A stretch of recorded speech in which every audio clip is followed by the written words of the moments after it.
میرا شوہر مر چکا تھا اور میں اکیلے سونے سے ڈرتی تھی۔ میں نے اپنے 12 سالہ دیور کو اپنے ساتھ سلانا شروع کیا۔ ایک رات میں نے دیور کو آزمانے کا سوچا، لیکن وہاں ہاتھ لگاتے لگاتے میری آنکھیں پھٹی کی پھٹی رہ گئی، کیونکہ دیور تو میری شادی والے دن میرا 12 سال کا دیور بہت خوش تھا۔ میں نے ہمیشہ اسے اپنا چھوٹا بھائی سمجھا تھا اور وہ بھی مجھے بھابھی ماں کہہ کر پکارتا تھا۔ شوہر کے فوت ہونے کے کچھ دن بعد مجھے اکیلے سونے میں ڈر لگتا تو میں اپنے دیور کو اپنے ساتھ بیڈ پر سلانے لگی۔ سردیوں کی راتیں اور ایک بستر میں مجھے دیور کے ساتھ سونا بہت عجیب لگتا تھا۔ دیور مجھ سے کافی چھوٹا تھا، لیکن وہ 12 سال کی عمر میں بھی 20 سال کا جوان لڑکا لگتا تھا۔ شوہر کے مرنے کے بعد میں نے بہت مشکل سے ہی گزارا کیا تھا، لیکن کب تک میں اس طرح گزارا کرتی۔ اس رات سوچا کہ ایک بار دیور کو آزما کے دیکھتی ہوں۔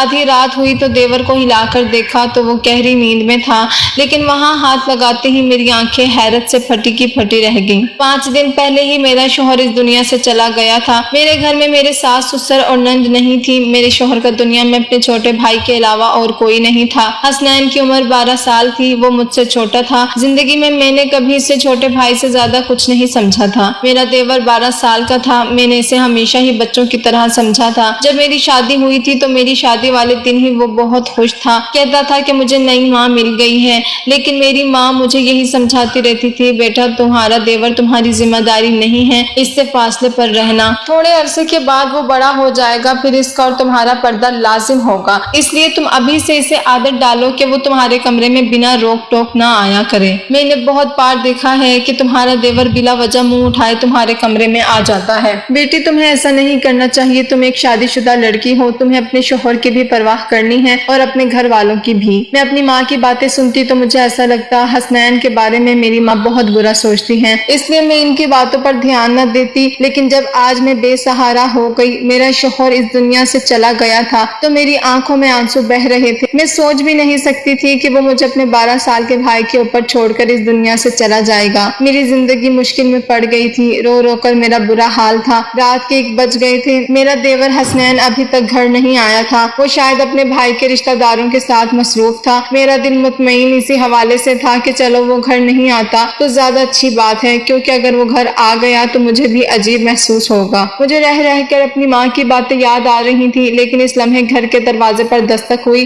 میرا دل اچھل کر حلق میں آ گیا۔ میں نے سوچا کہ پتہ نہیں کون ہوگا، مگر باہر سے آواز آئی، بھابھی دروازہ کھولنے میں ہوں۔ میں نے ڈرتے ڈرتے ہی دروازہ کھولا تھا۔ آج تو مجھے یہ گھر جنگل جیسے معلوم ہو رہا تھا۔ حسنین مجھے چھوٹا سا بھیڑیا لگ رہا تھا، پتہ نہیں کیوں میں اس کے بارے میں اتنا برا سوچنے لگی تھی۔ بھابھی آپ نے کھانا کھایا؟ اس نے مجھے معصومیت سے پوچھا۔ نظریں جھکی ہوئی تھی اور ساتھ ہی ساتھ ایک تھیلی رکھی ہوئی تھی، تھیلی میں قورمہ اور نان تھے۔ قورمہ اور نان ہوٹل والے لگ رہے تھے۔ اس نے پلیٹ میں وہ ڈالے اور میرے سامنے لا کر رکھ دیے۔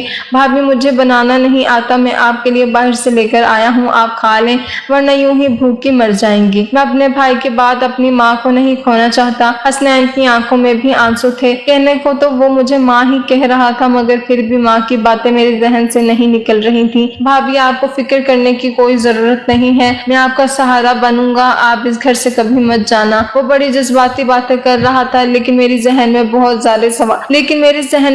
سارے سوال گھوم رہے تھے۔ پھر اس نے عجیب بات بولی، بھابھی آپ اس کمرے میں رہیں، دوسرا کمرہ تو چھت کے قریب ہے، مجھے ایسا لگتا ہے کہ آپ کو چھت والے کمرے کے پاس نہیں ہونا چاہیے، اور اب تو سب لوگوں کو پتہ ہے کہ ہمارے گھر میں بھائی کی موت ہو گئی ہے، تو کوئی بھی بری نیت سے ہمارے گھر آ سکتا ہے۔ میں حیران تھی کہ حسنین اتنی چھوٹی عمر میں ایسی باتیں کیوں کر رہا ہے، کیا اسے کسی نے کچھ کہا ہے؟ مگر جو باتیں اس نے کی تھی مجھے ٹھیک ہی لگی تھی۔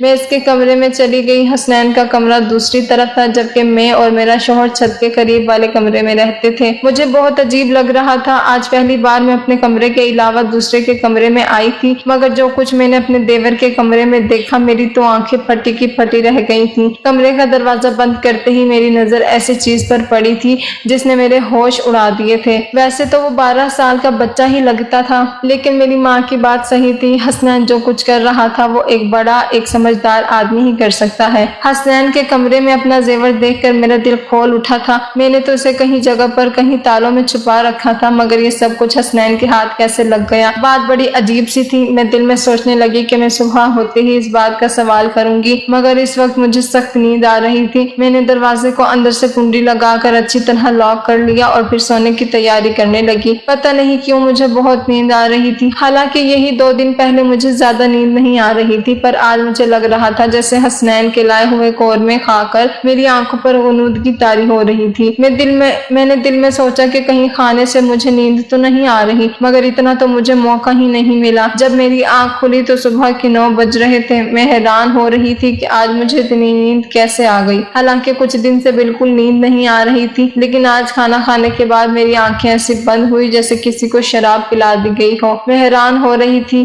ایسا ہونا تو نہیں چاہیے۔ میرے دل میں بار بار ایک ہی خیال آ رہا تھا، کہیں حسنین کے لائے ہوئے کھانے کو کھا کر میں بے ہوش تو نہیں ہو گئی۔ لیکن حسنین ایسا کیوں کرتا؟ میں نے دل میں سوچا۔ آنکھیں ملتی ہوئی میں باہر آئی تو سامنے حسنین کچن میں چائے بنا رہا تھا۔ اسے دیکھ کر بہت برا لگ رہا تھا۔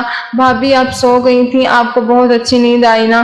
اس نے میری طرف پکارتے ہوئے دیکھ کر کہا تھا۔ میں نے اس سے پھیکے لہجے میں یہی کہا، ہاں آج مجھے بہت زیادہ نیند آئی ہے۔ کیوں نہیں آتی بھابی؟ میں نے آپ کے کھانے میں نیند والی گولی ملا کے دی تھی۔ میں نے اپنے دوست کو بتایا تھا کہ میری بھابی کو نیند نہیں آتی، اس نے مجھے کہا کہ تم انہیں کھانے میں نیند کی گولیاں ملا دیا کرو، اس سے وہ آرام سے سو جائیں گی۔ میں حیران ہو گئی تھی کہ حسنین اتنی گھٹیا حرکت کیسے کر سکتا ہے۔ حسنین تم ایسا سوچ بھی کیسے سکتے ہو؟ تم اپنی بھابی کو بے ہوش کرنا چاہتے تھے؟ نہیں بھابی، میں تو آپ کو اچھی نیند دینا چاہتا تھا۔ اب آپ اچھی خاصی تر و تازہ لگ رہی ہیں، یہ لیں چائے پیئیں۔ اس نے چائے میرے سامنے رکھی تو میں شک میں پڑ گئی۔ تم نے اس میں بھی کچھ ملایا تو نہیں ہے؟ اللہ کی قسم بھابی، وہ تو میں نے آپ کی نیند کے لیے، آپ کے سکون کے لیے گولیاں ملائی تھی۔ آپ کہتی ہیں تو یہ چائے میں آپ کے سامنے خود پی لیتا ہوں، بلکہ ہم آدھی آدھی پی لیتے ہیں۔ اس نے اس کپ کے گھونٹ بھرتے ہوئے مجھے دیکھا تو میں یقین کر بیٹھی۔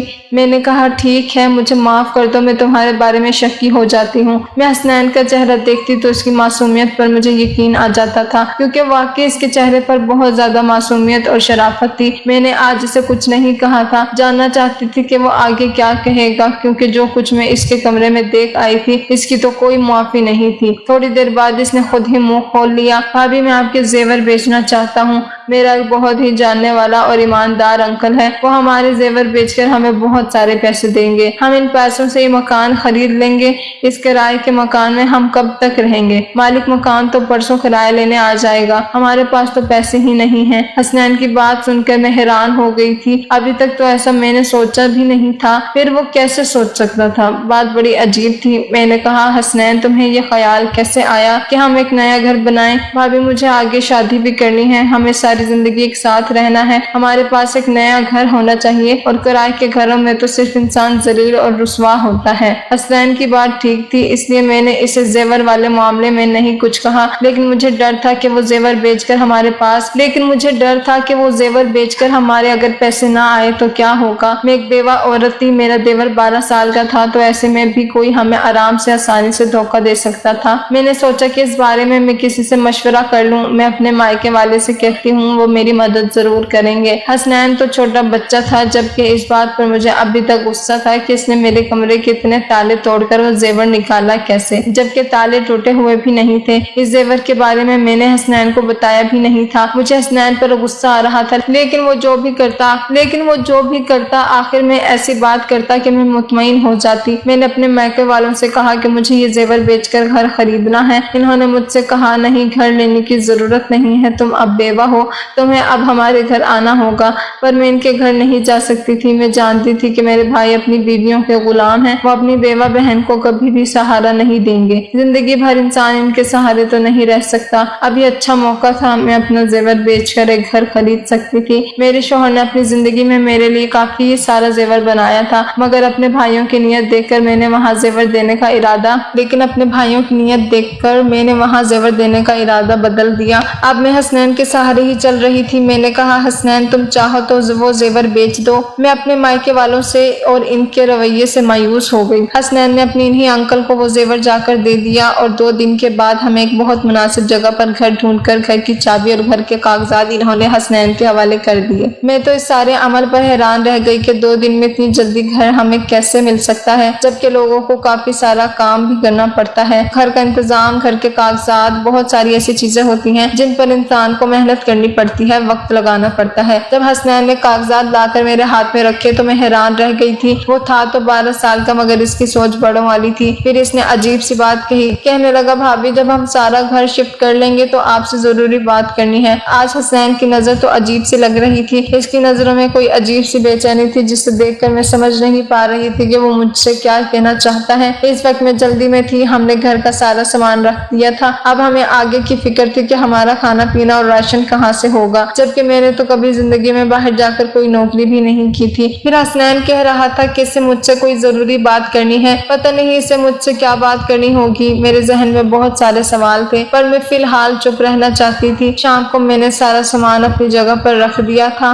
ویسے بھی ہمارا سامان کم ہی تھا، زیادہ مال اور دولت تو نہیں تھی جسے ہم لیے پھرتے۔ میں نے سارا کام کرنے کے بعد اچھا سا کھانا بنایا۔ میں حسنین کا انتظار کر رہی تھی کیونکہ وہ اس گھر کا حصہ تھا اور میں نہیں چاہتی تھی کہ وہ باہر جا کر گندا کھانا کھائے۔ میں نے اس کے لیے کھانا بہت محنت سے بنایا تھا، بالکل ویسے ہی جیسے اپنے شوہر کی پسند کا بنایا کرتی تھی، ہر قسم کے لاڈ پیار اور نخرے اٹھاتی تھی۔ بہت زیادہ کھانا بنانے کے بعد میں نے ٹیبل پر رکھ دیا اور حسنین کے آنے کا انتظار کرنے لگی، مگر آج وہ گھر نہیں آیا۔ مجھے بہت عجیب سا لگا، اسے اس وقت گھر ہونا چاہیے تھا جبکہ رات کے 11 بج گئے تھے۔ بھائی کی موت سے پہلے تو وہ شام کو تقریباً 5 بجے گھر آ جاتا تھا اور اس کے بعد کبھی گھر سے باہر نہیں نکلتا تھا۔ ہم لوگ جب باہر گول گپے کھانے جاتے تو وہ ہمارے ساتھ ضرور جاتا، لیکن اکیلا تو کبھی گھر سے باہر نہیں گیا۔ مجھے ڈر لگ رہا تھا، میں اس کا انتظار کرنے لگی یہاں تک کہ رات کے 12 بج گئے۔ 12 بجے اس نے دروازے پر دستک دی، میں نے غصے سے دروازہ کھولا، اس پر برس پڑی، کہاں چلے گئے تھے تم؟ حسنین تمہیں شرم نہیں آتی؟ میں تمہاری بیوہ بھابھی تمہارا انتظار کر رہی تھی، میں نے تمہارے لیے کھانا بنایا اور تم ہو کے اپنے بھائی کے جاتے ہی آوارہ گردیاں کرنے لگے۔ آخر ایسی کون سی مصیبت تھی جو تم گھر میں نہیں کر سکتے؟ تمہیں باہر جانا پڑتا ہے، تمہارے دوست کو ادھر ہی بلا لیا کرو۔ بھابھی میں ایسا نہیں کر سکتا۔ اس نے نظر اٹھا کر مجھے ایسے غصے سے دیکھا کہ میں ڈر گئی تھی، مگر وہ تو ایک بچہ ہی تھا۔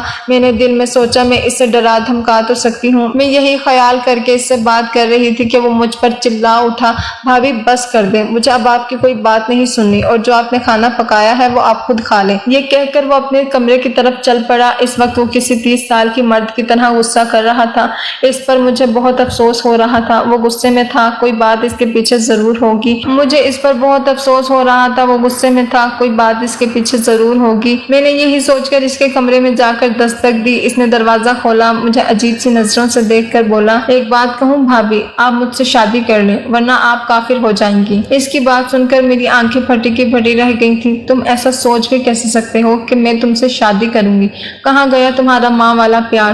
تم تو مجھے صبح شام ماں کہتے ہو، اب کیا ہو گیا؟ کس نے تمہارا دماغ خراب کر دیا؟ اتنی گھٹیا بات تم نے اپنے ذہن میں سوچی بھی کیسے اور پھر منہ سے کیسے نکالی؟ میں غصے سے آگ بگولا ہو رہی تھی۔ وہ بالکل اسی طرح بنا کسی شرمندگی کے میرے سامنے ہاتھ باندھے کھڑا مجھے ٹک ٹک کی نظروں سے دیکھ رہا تھا۔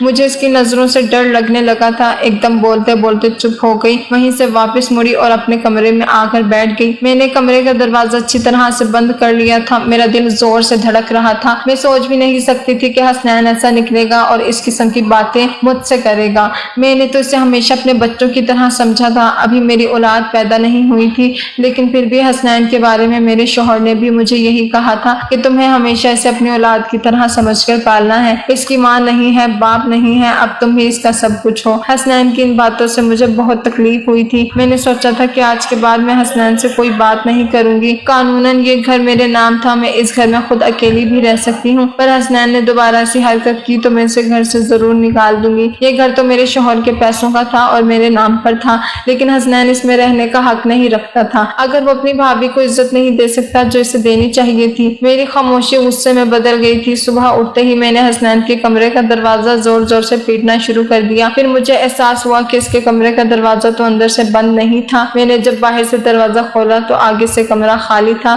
کمرے میں کچھ بھی نہیں تھا۔ حسنین کہاں گیا؟ میں دل میں سوچنے لگی۔ میرا دل غصے سے پاگل ہو رہا تھا۔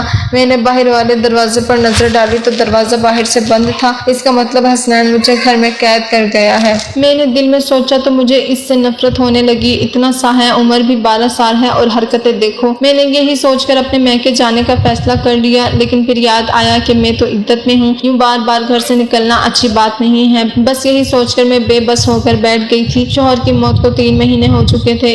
اس 3 مہینے میں حسنین کتنا بدل گیا تھا۔ میں دل میں سوچنے لگی، خدا مجھے اولاد ساتھ دیتا تو اس وقت حسنین کے سہارے نہ ہوتی، مگر اب میں اسے کیا ہوں، میرا تو اس سے کوئی رشتہ بھی نہیں، جس شخص کی وجہ سے رشتہ تھا وہ تو دنیا سے چلا گیا۔ آج میں نے سوچ لیا تھا کہ حسنین آئے گا تو میں اسے صاف صاف بات کروں گی کہ وہ اس گھر میں نہیں رہ سکتا۔ رات کے تقریباً 9 بجے تھے کہ میرے گھر کے دروازے پر زور زور سے دستک ہونے لگی۔ میں تو یہی سوچ رہی تھی باہر حسنین ہوگا، پر جب میں نے دروازہ کھولا تو سامنے 4 آدمی کھڑے تھے۔ یہ آدمی بہت عجیب غصے میں لگ رہے تھے، ان کے چہرے پر داڑھیاں تھیں، لگتا تھا جیسے زمین کے ٹھیکیدار ہوں۔ انہوں نے جو بات مجھ سے کہی تھی وہ صرف بہت حیران کر دینے والی نہیں تھی بلکہ مجھے دکھی کر دینے والی تھی۔ ان لوگوں نے کہا بی بی تم یہاں اکیلی رہتی ہو؟ میں نے کہا جی ہاں میں اکیلی رہتی ہوں۔ وہ لوگ بولے یہ عورت اور اس کا دیور بھی اس کے ساتھ ہی رہتا ہے، ابھی بھی گھر میں ہی ہوگا۔ یہ لوگ پتہ نہیں اس محلے کو کیا سمجھتے ہیں، محلے کو گندا کر رہے ہیں۔ میں تو کہتا ہوں کہ انہیں یہاں سے بے گھر کر دینا چاہیے، ان لوگوں کا اس محلے میں رہنا ٹھیک نہیں۔